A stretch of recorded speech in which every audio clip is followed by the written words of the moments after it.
In C, the struct keyword provides a way to aggregate a fixed set of data members into a single object. In C++, struct is expanded to include function members. That usage will be covered in the Classes and Objects chapter. In this movie, we'll only be dealing with the standard C struct. Let's go ahead and open struct.cpp. I'm going to make a working copy of that and paste it into our working project. Scroll down and double-click to open it. Let's go ahead and expand that to the full screen so we can take a look at the entire file. Here we have a struct, and we've named this struct employee, and it has 3 data members. It has an int, and it has 2 character pointers. And then down here in main, we say struct employee, and we give the variable a name. So this creates a variable of the type struct employee.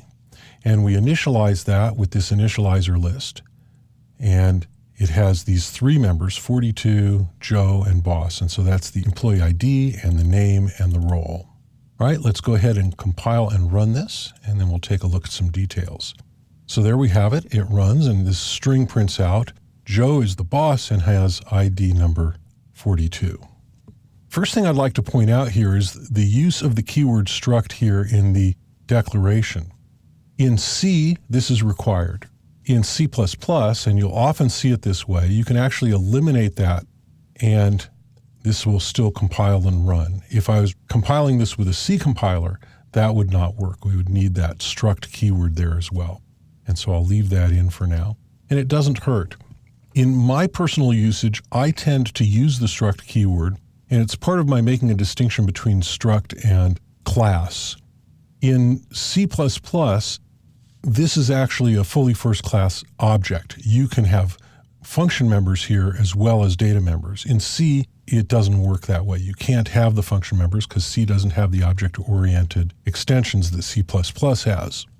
And really the only distinction between struct and class in C++ is that the data members default to being public in structures so that they work just like C structures, and in a class they default to being private.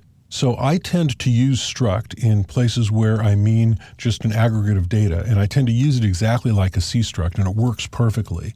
And if I really intend to have function members, then I go all the way and I create a class with private data members and public function members, and I use the class keyword instead to really make that distinction that this is a data structure and not a class with function members. So inside of this struct, you can really have any valid type. I've got 2 different types here. I've got character pointers and I've got an integer. And when you access it with this dot notation. And so joe.name refers to the name field inside of the employee structure in the variable named Joe. And .role refers to the role field, and .id refers to the ID field. If instead I was accessing this via a pointer, and so let me create a struct employee pointer, and I'll go ahead and I'll assign that to the address of Joe.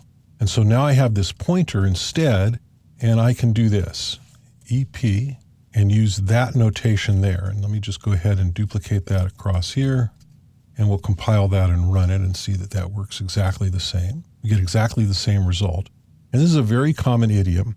Now I have a pointer that points to this type, and I could have several of these struct employees, and I could simply assign this pointer in a loop or however it is that I want to do that, and then I can access them directly. So this pointer dereference operator, or structure dereference operator, or class dereference operator, however you want to look at it, that dereferences a pointer and accesses a field, all in one operator.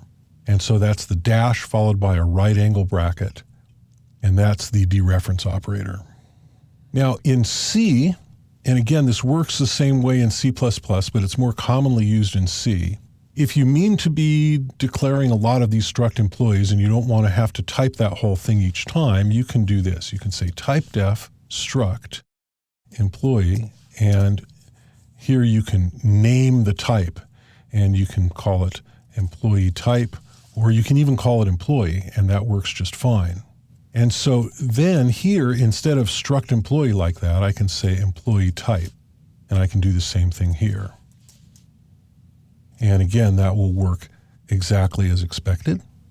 And so this is a way, if you're not using C++ and you want to get around that limitation of not having to type the word struct every time. I'm not a big fan of type defs in general. You know, there are times when they're really convenient and handy and you want to use them, but most of the time using them in a circumstance like this, it simply creates more confusion than is necessary. But that capability is there if you want to use it. So the ability to create data structures using struct is a fundamental tool in C. And as we'll learn later, it's also the basis of classes and objects in C++. So let's go ahead and delete our working file. And we'll run clean to get set up for the next lesson.